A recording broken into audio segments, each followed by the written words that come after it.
안녕하세요. 타로 알려주는 남자입니다.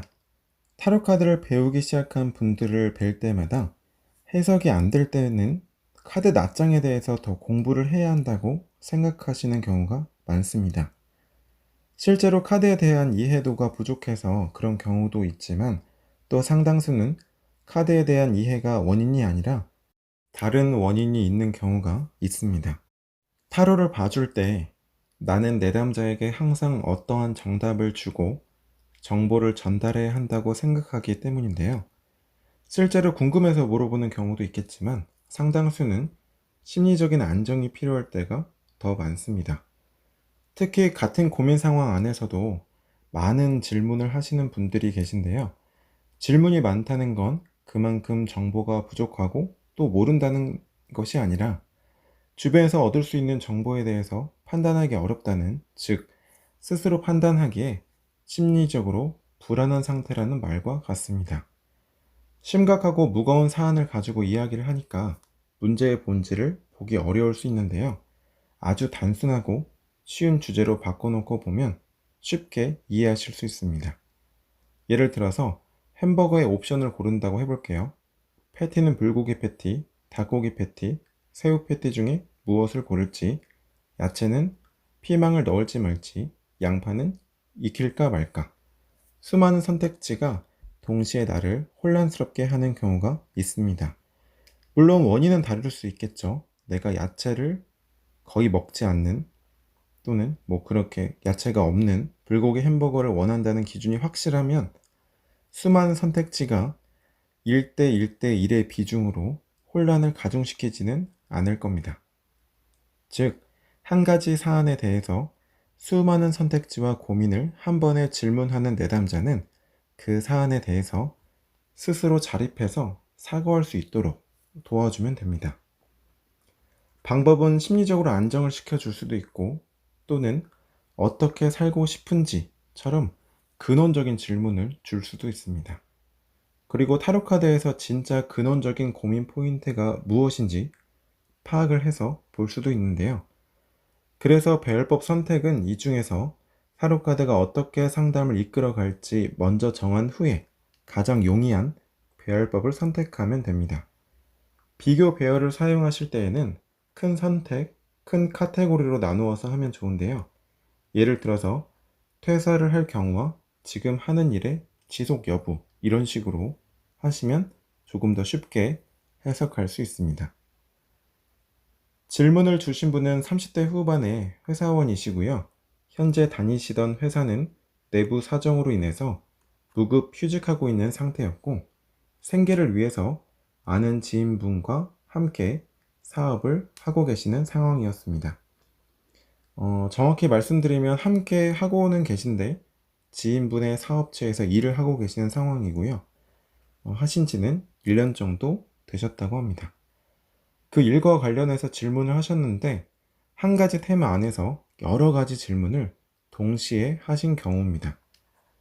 저는 지금 하고 있는 일에 대한 확신이 크다면 스스로의 판단으로 충분히 결정을 할 수 있고 혼란이 적었을 것이다 라고 판단을 하고 그냥 앞으로의 흐름에 대한 배열법을 선택해서 전반적인 걸 보고자 했습니다.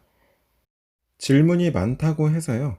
표면에 드러난 질문에 대해서 모두 정답을 해줘야지 이런 관점으로 타로 카드를 여러 번 보는 것이 아니라 이분이 진짜 원하는 말이 무엇인지를 아는 것이 더 중요합니다.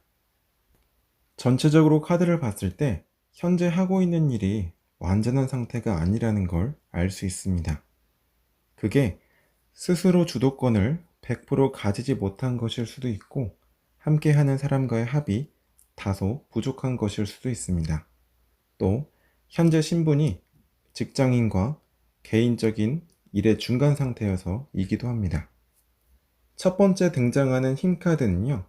현재 반복되는 모습, 회사와 개인 일, 또 함께하는 사람과 나, 완전하지 않은 현재 신분 등등이 지속되는 모습일 수 있습니다.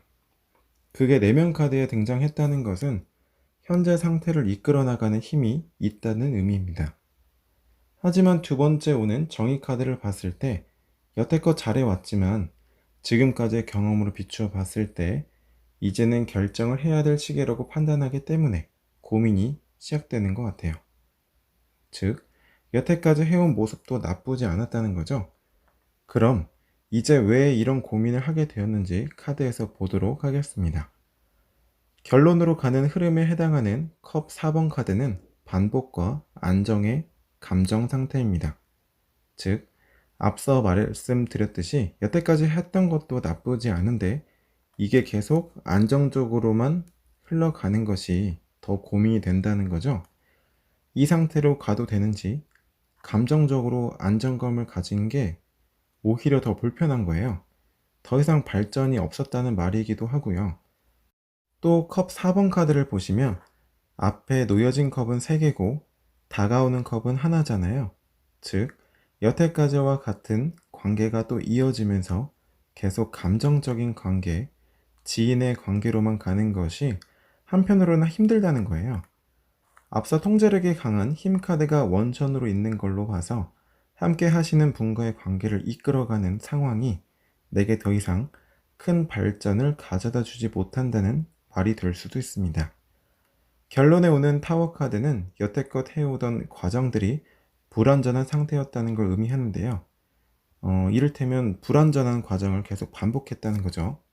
이 내담자분의 입장에서요. 그런데 데스 카드도 그렇고 타워 카드도 그렇고 이렇게 이미지적으로 어두워 보이는 카드가 나오면 이걸 꼭 대단히 크고 충격적인 일로 해석하고 댓글을 남기시는 분들이 계신데 그렇지 않습니다. 그냥 여태껏 해왔던 일에 변화를 주어야겠다. 그게 어떤 계기로 생각이 들 수도 있고 또 타워 카드에서 보여지는 그 속도감만큼 그런 결정을 내려야겠다는 생각을 계속 해왔다는 그런 역설적인 의미가 들 수도 있어요. 우리가 여태껏 해왔던 고민들을 갑자기 결정을 내리게 되었을 때 또는 변화가 생기게 되었을 때 그거를 여태껏 해왔던 고민의 그 시간만큼 더 크게 받아들일 수밖에 없잖아요. 이를테면 그러한 역설적인 의미가 될 수도 있다는 거죠. 아무튼 이분의 입장에서 곧 현재의 그 불안정한 반복의 상태가 해소가 되는 결론으로 간다는 의미가 됩니다. 그런데 이 미성숙이라는 과정이 앞서 카드에서 보여지기로는 동업하시는 분과의 공적인 계약 관계가 필요하다는 의미가 될 수도 있고요. 내 개인 입장에서 독립하는 모습이 될 수도 있습니다. 그런데 방해 자리에 있는 전차 카드를 보니까 아마도 동업 관계인 사람과의 그 불완전한 관계를 이끌어가는 그 모습이 불안 요소로 작용했을 것 같아요.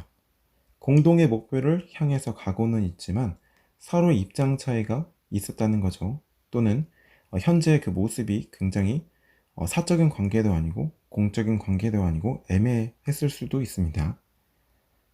참고 카드를 봐도 그 현실적인 가치가 최초로 달성되는 시점, 펜타클 3번, 즉 그 협력의 의미가 나오고 있는 걸로 봐서 여태까지는 지인 관계로서 업무를 해왔지만 앞으로는 타워 카드처럼 미성숙한 과정을 계속 이어나가는 것이 아니라 현실적인 계약이 존재하는 탄탄한 그런 동업자의 관계로 거듭난다. 이런 의미로 해석이 될 수 있습니다. 조언의 카드로 나온 컵 10번을 봤을 때에도 여태까지는 지인의 관계로 동업을 하다 보니 서로 맞지 않는 부분도 내담자 입장에서 받아들여야만 했고 그게 나쁘진 않았지만 내담자가 발전하지 못한다는 생각 때문에 더 힘들었을 것 같아요. 그래서 감정적인 관계의 종료를 의미하는 카드가 나온 거죠. 내담자 분께는 실제로 어떤 결정을 내리라 이런 말은 해주지 않았고요.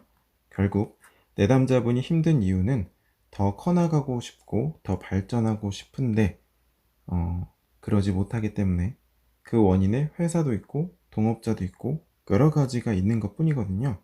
결국 그 힘든 마음을 알아주기 위해서 내담자분이 바라는 사업은 또는 바라고 있는 일의 모습은 이러한데 현재 환경은 그렇지 못해서 더 어려움을 느끼고 있을 것 같다는 마음을 더 알아주는 방향으로 진행했습니다. 지금까지 질문이 많은 경우 어떻게 상담을 진행할 것인지 또 배열법은 어떻게 선택할 것인지에 대해서 알아봤습니다. 내담자가 어떠한 질문을 하더라도 표면상에 나타난 질문보다 그 내면 안에 어떠한 심리를 가지고 있는지, 무엇이 진짜 고민인지 아는 것이 더 중요하다고 생각합니다. 내담자는 저의 아바타가 아니니까요. 지금까지 타로 알려주는 남자였습니다.